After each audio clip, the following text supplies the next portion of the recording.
दुनिया के अंत से ही परमेश्वर का आरंभ होता है। एक युवा एक फकीर के पास पहुंचा और शिष्य बनने की इच्छा व्यक्त की। फकीर ने उसे अपने पास रख लिया। युवा ने कुछ दिन बाद पूछा, मैं सत्य की खोज में हूँ, वह कहाँ मिलेगा? फकीर बोला, सत्य तुम्हें वहाँ मिलेगा जहाँ दुनिया का अंत होता है। युवा फकीर से अनुमति लेकर दुनिया का अंत खोजने के लिए निकल गया। बरसों तक सफ़र करने के बाद वह उस गांव तक पहुंच गया जिसे दुनिया का अंतिम गांव माना जाता था। उसने गांव के लोगों से पूछा कि दुनिया का अंत कितनी दूर है। लोगों ने कहा, थोड़ा आगे जाने पर वहाँ एक पत्थर लगा है जिस पर लिखा है, यहाँ दुनिया समाप्त होती है, किंतु तुम वहाँ मत जाओ। जिस भयावह गड्ढे पर दुनिया समाप्त होती है वह तुम देख नहीं पाओगे, डर जाओगे।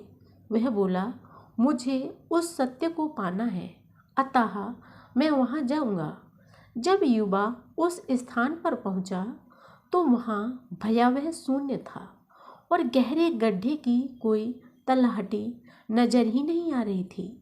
वह इतना भयभीत हो गया कि मुँह से बोल ही नहीं निकले और फिर जो भागना शुरू किया तो सीधा फकीर के पास ही आकर रुका। फकीर ने उसकी दशा देखकर उससे पूछा, तख्ती के दूसरी ओर क्या लिखा था?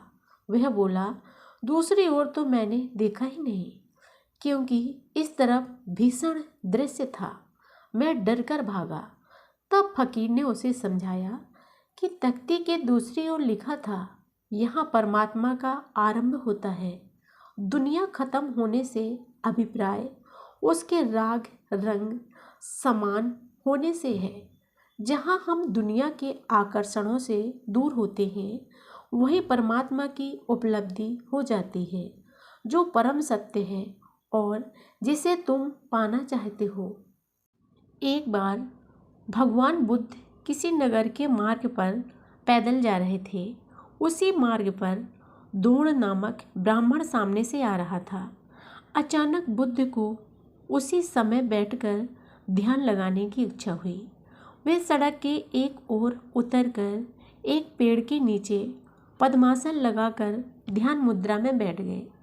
द्रोण उन्हें जानता नहीं था, किंतु उनके तेजस्वी व्यक्तित्व ने उसे प्रभावित किया, इसलिए वह बुद्ध से भेंट करने के लिए उनके पास आया। जब उसने बुद्ध को एकाग्रचित्त देखा तो वह एक ओर चुपचाप बैठ गया। जब बुद्ध ने आंखें खोली तो द्रोण की ओर प्रश्नसूचक मुद्रा में देखा। द्रोण ने बुद्ध को प्रणाम कर प्रश्न किया, आर्य, क्या आप देवता हैं? बुद्ध ने धीर गंभीर स्वर में कहा, ब्राह्मण, मैं देवता नहीं हूँ। ब्राह्मण ने पूछा, क्या आप गंधर्व हैं? बुद्ध ने इनकार में सिर हिलाया।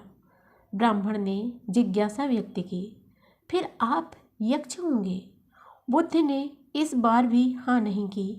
ब्राह्मण का अगला सवाल था कि आप सामान्य आदमी तो हैं? बुद्ध ने कहा कि नहीं। ब्राह्मण चकरा गया। उसने पूछा, फिर आप क्या हैं?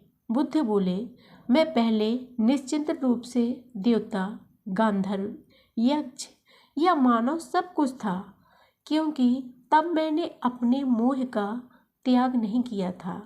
अब मैं सभी प्रकार के मोह से युक्त हूँ।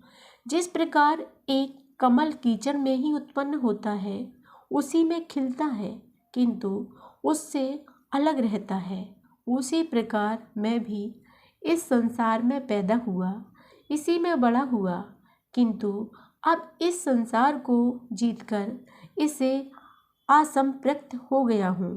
अतः अब तुम मुझे तथागत अर्थात ज्ञानी व्यक्ति के रूप में जानो।